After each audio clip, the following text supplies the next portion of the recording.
বন্ধুরা, গোলো রোড থেকে কোনো কিছু অর্ডার করার আগে কিন্তু কয়েকবার ভেবে দেখবে, কারণ দেখতে পাচ্ছ এখানে আমি একটা ট্রিমার অর্ডার করেছিলাম, তো খুবই সস্তায় দিচ্ছে। তোমরা সেলুনে দেখতে পাবে এই ধরনের ট্রিমারগুলো ব্যবহার করে, মেটাল বডি থাকে এবং প্রচণ্ড জোরে ঘোরে। তো এত সস্তা দাম দেখে আমিও ভাবলাম বাহ, প্লাস এর সঙ্গে কিন্তু একটা 18650 ব্যাটারি চার্জারও রয়েছে। তো চার্জারটার দামও বাইরে থেকে আলাদা কিনতে গেলে 100 টাকার মতো, তো আমি ভাবলাম ভালো ডিল। আর এখানে দেখো, এটা কিন্তু নন রিটার্নেবল, এইটা হচ্ছে সবথেকে বড় ক্যাচ। তো আমরা প্রোডাক্টটা কিন্তু রিটার্ন করতে পারছি না, আর সবাই কিন্তু 5 স্টার দিয়ে রেখেছে। প্লাস কেউ কিন্তু কোনো ছবি দেয়নি, খেয়াল করবে, কেউ ছবি দিলে সেটা সেলার ইচ্ছে করে হাঁটিয়ে দেয়। আমি কিন্তু নেগেটিভ রিভিউ দিয়েছিলাম, আমার রিভিউ হাঁটিয়ে দিয়েছি।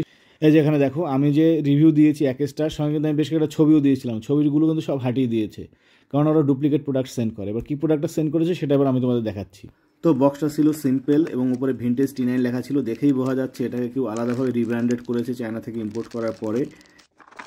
পুরো প্লাস্টিক বডি এবং যে আলাদা একটা চার্জিং হাব দেওয়ার কথা ছিল সেটা না দিয়ে একটা মাইক্রো ইউএসবি চার্জিং কেবল দেওয়া হয়েছে। বডিটা পুরো প্লাস্টিক বডি, পুরো বিল্ডটাই প্লাস্টিকের, মানে ওটা পুরো অরিজিনালটা কিন্তু মেটাল বিল্ডের থাকে, অ্যালুমিনিয়াম বডি থাকে, আর এখানে পুরো প্লাস্টিক বিল্ড। হ্যাঁ, তবে ঘুরছে, জোরেই ঘুরছে, কিন্তু প্লাস্টিকের বডিতে না 2-3 দিন পর এমনি নষ্ট হয়ে যায়। প্লাস ওই অরিজিনালটায় কিন্তু ব্যাটারি খুলে চেঞ্জ করা যেত, 18650 ল্যাপটপের ব্যাটারিগুলো কিন্তু খুলে লাগানো যেত। ওটাতে কিন্তু ভেতরেই বিল্ট ইন ব্যাটারি দেওয়া রয়েছে এবং ভেতরে অবশ্যই ছোটো ব্যাটারি দেওয়া রয়েছে। 18650 ব্যাটারি দেয়নি, কেননা এটা চার্জ হতে মাত্র আধ ঘন্টা লাগে।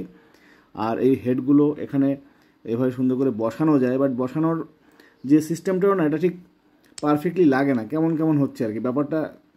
পুরো প্লাস্টিক বডি, মানে সোজা কথা হচ্ছে ওরা একটা ভুলভাল ইনফরমেশন দিয়ে প্রোডাক্ট বিক্রি করছে। আমার কথা 150 টাকা দাম অনুযায়ী এটাও যে একদম খারাপ ডিল সেটা আমি বলবো না, কিন্তু আমি তো অ্যালুমিনিয়াম বডি ভেবেই নিয়েছি, ছবি অ্যালুমিনিয়াম বডির দেয়া। আমাকে 18650 চার্জার দেখানো হয়েছে ছবিতে, সেটা তো দেখানো হলো না। মাত্র আধ ঘন্টা এটা চার্জ হয়ে যায় এবং ব্যাটারি ব্যাকআপ থাকে মাত্র 15 মিনিট। সুতরাং গোলো রোড অ্যাভয়েড করার চেষ্টা করো।